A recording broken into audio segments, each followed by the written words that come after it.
इस वीडियो में जानेंगे कि ज़मीन खरीदने से पहले, चाहे वो ज़मीन खेती की हो या मान लीजिए प्लॉट लेवल की ज़मीन हो, तो कोई भी ज़मीन खरीदने से पहले आपको सबसे महत्वपूर्ण किन बातों का ध्यान रखना चाहिए। देखिए, जब भी आप एग्रीमेंट बनाते हैं या मान लीजिए ज़मीन खरीदते हैं, तो आपके सारे काम लॉयर ही करता है, लेकिन लॉयर भी जो काम है वो बहुत गलत करता है। इस बीच आपको बहुत बड़ा नुकसान भी हो सकता है। तो चलिए जानते हैं उन बातों के बारे में। इससे पहले प्लीज़ आपसे रिक्वेस्ट है कि चैनल को सब्सक्राइब करें, वीडियो को लाइक करें। सबसे फर्स्ट पॉइंट पे सबसे पहले मैं यही कहूँगा, नॉर्मल बात बताऊँगा आपको कि देखिए, जब भी आप कोई ज़मीन खरीदते हैं तो सबसे पहले स्टेप अपना यही अपनाएं। देखिए, जब भी आप उसके पैसे देते हैं तो पैसे आप 1-2 महीने में, 1-2 महीना, सारे पैसे जो पूरे पैसे हैं वो पहुंचने में 1-2 महीना लगता होगा, या कहीं कहीं तो 1-2 साल भी लग जाती है। तो आप ज़मीन डील करके, ज़मीन तय करके जब भी आप पैसे देते हैं तो आप उसका एक वैलिड एग्रीमेंट बनवाएं।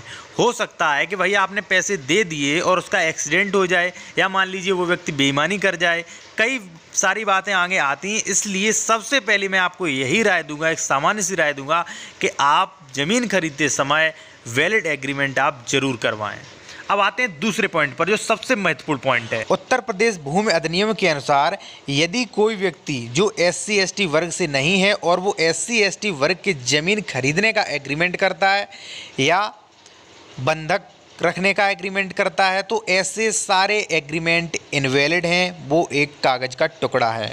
मैं आपको बता दूं, देखिए, कई बार क्या होता है कि लोगों को पता नहीं होता है, या मान लीजिए वो उन्हें पैसे दे देते हैं और उनकी ज़मीन का एग्रीमेंट करवा लेते हैं, या कई बार ये होता है कि जो प्रॉपर्टी डीलर जो होते हैं वो उन्हें पैसे देकर एग्रीमेंट करा लेते हैं और वो प्लॉटिंग करते हैं उस पर।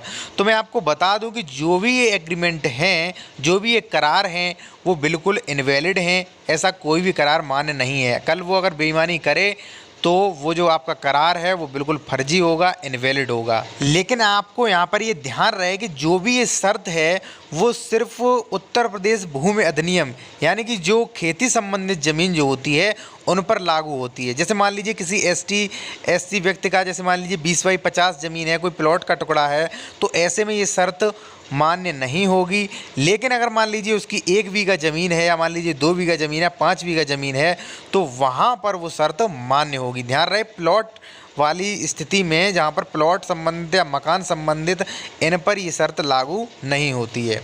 अब बात करते हैं तीसरे सबसे महत्वपूर्ण पॉइंट के बारे में। देखिए, जब भी आप कोई एग्रीमेंट करवाते हैं तो कोशिश करें वो एग्रीमेंट 1-2 साल का ना होकर 11 महीने या 11 महीने से कम का आप एग्रीमेंट करवाएं, और फिर आपको ज़रूरत पड़ती है तो आप 11 महीने के बाद उस एग्रीमेंट को आप रिन्यूअल करा सकते हैं। लेकिन कोशिश करें कि आप अपना एग्रीमेंट जो है वह 11 माह या 11 महीनों से नीचे का बनवाएं।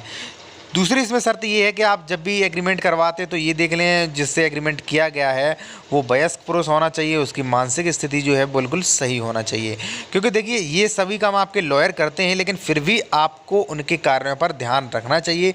कई बार लॉयर गलती कर देते हैं और उनका जो भी सज़ा है वो उनके कस्टमर क्लाइंट भुगतते हैं। ठीक है, तो आपको ये सारी बातें ध्यान देनी है। और अगर वीडियो